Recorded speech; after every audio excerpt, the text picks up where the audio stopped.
Jamaica had mixed returns in the heats of the 4x100 meters as the women's team advanced into the final with the fastest time, while the men's quartet missed out on a spot in the final for the first time since 2001. Simon Preston reports. The quartet of Natalia White, Shelley and Fraser Price, Janelle Smith and Natasha Morrison produced 42.11 seconds to win Heat 2 and book a spot into Saturday's final. This time was quicker than the United States team that won Heat 1 in 42.46.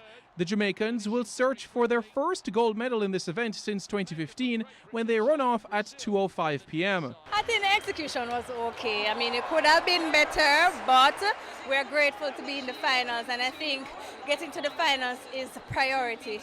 And as a team, we went out there and we did our best.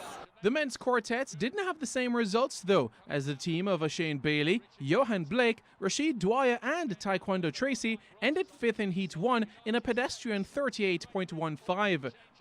The time was slower than France's 37.88 and the Netherlands' 37.91, who will take the non-automatic spots into the final.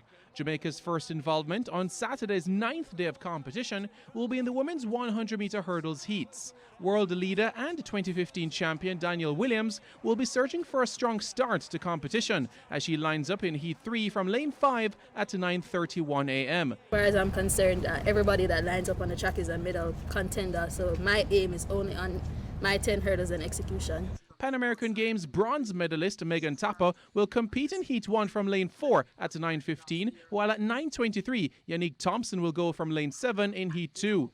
Janique Brown, who has the second fastest time in the world this year with 12.40 seconds, will complete the set of Jamaicans in the heats of this event in Heat 5 from lane 4 at 9:47. The duo of Chanice Porter and Tisana Hickling will get into the groove of things on Saturday in the women's long jump qualification at 9:50. Both athletes will need to produce a jump of 6.75 meters to qualify for Sunday's finale. I think I'm in a good enough form right now to make the final. Once in the final, then anything can happen. So my goal right now is just to make the final. Feeling great. I haven't competed since Spain, so I'm looking forward to competing. But overall, body feels good. So hopefully I can go into competition and just perform the way my body feels. The heats of the mile relay will also take the spotlight as the women will run out of Heat 1 from lane 7 at 11:55. At 12:37, the men's 4x4 team will go into Heat 2 from lane 5.